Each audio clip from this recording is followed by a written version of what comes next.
مين قال علشان نحشي لازم يبقى عندنا كادر او ورق فاكيوم او اي حاجه كده نضغط فيها الكيك عشان تطلع شكل اسطواني؟ لا مش لازم. امال احنا ابتدينا ازاي؟ ما كلنا الاول ما كانش عندنا الحاجات دي. طب يا روعه، عايزه اعمل حشوه سريعه وغنيه بس في نفس الوقت طعمها حلو قوي وما تاخدش معايا وقت احضرها دلوقتي احشي بيها دلوقتي. نعمل النهارده مع بعض حشوه دولسي دي ليتشي بالشوكولاته.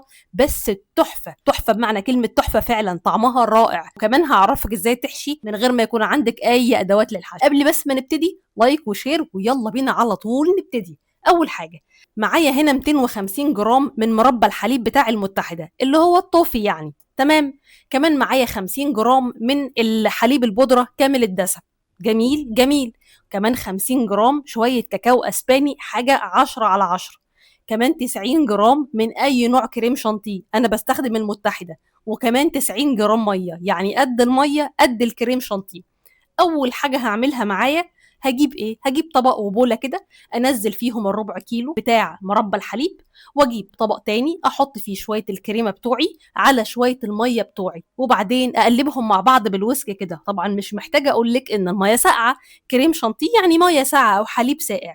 تقدري تبدلي الميه بحليب او تبدلي الميه بكريمه خفق، ما عنديش اي مشكله، بس عشان نخلي الموضوع في الحنين شويه. همسك بقى الكريمه دي انزلها عندي على المربى بتاعه الحليب. انا بستخدم مربى حليب ماركه المتحده، حلوه جدا على فكره، وطعم السكر بتاعها معتدل. هقلب بقى الاتنين مع بعض، هيديني قوام تحفه كده للكريمه ولون ابن ناس قوي. هبتدي بقى احط له ايه؟ احط له الحليب البودره على الكاكاو. طب الميه دي هنعمل فيها ايه؟ طيب الميه دي إيه اللي جابها هنا؟ دول 90 جرام ميه تانيين انا يمكن احتاجهم دلوقتي لان انا حطيت بودره. يبقى ال90 الاولانيين حطيتهم مع الكريم شانتيه، وجبت 90 تانيين عشان انا عارفه ان القوام البودره كده تقيل. فهمسك الميه اللي عندي اصب نصها، يعني حطيت كمان 45 جرام ميه وابتدي اقلب واضرب. ها، هحتاج كمان ولا مش هحتاج كمان؟ ايه ده، هو انا ممكن استكفي بالميه دي لو الدنيا حر قوي واوفر، يعني مش عايزه اخلي الحشوه عندي ميه كده وطريه، ممكن استكفي باول شويه. بس انا شايفه ان القوام ده، التخريزه دي محتاجه بقيه الميه. فضفت كده ال 90 جرام كاملين، 45 في 45. يا رب يكون الشرح واضح ومحدش يتلخبط معايا. هضرب الموضوع ده كويس كويس كويس، تبتدي تعمل معايا فوم لونها يفتح، لكن في نفس الوقت قوام تحفه وطعم يا بنات رائع رائع، عامله زي الايس كريم.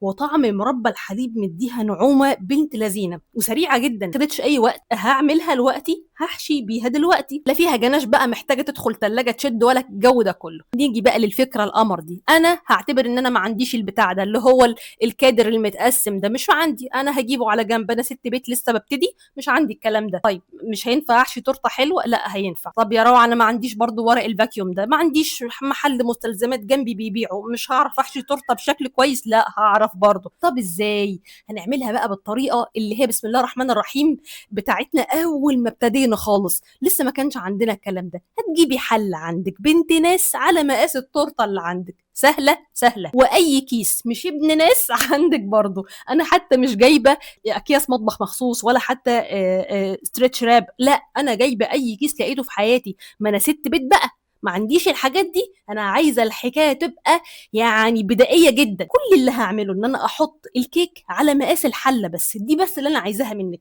وبعدين تبتدي تحطي السيرب بتاعك، السيرب اللي هو سكر مع ميه. قد ايه سكر وميه؟ روعه بتعمله نص كوبايه سكر على كوبايه ميه. بعد الغليان ادي بس عصره ليمونه، ولما يبرد تماما ابتدي اسقي بيه الكيك اللي عندي. لو الكيك اللي عندي طازه، انا لسه خبزاه النهارده، مش هسقي اصلا، مش هيحتاج يتسقي. وبس يا ستي، احط الكريمه اللي عندي وهكذا وهكذا، طبقه ورا الثانيه طبقه ورا الثانيه، الاقي الكميه بقت زي الفل. احشي كمان اخر طبقه، يعني كده كفت معايا حشوه 4 طبقات كيك. الكميه اللي معايا دي حشت تورته مقاس 20، فكانت ممتازه جدا. واوعي تنسي تسالي على كورساتنا وعلى جروب تسعير الاكل البيتي والاكل الحادق. صباحك زي الفل.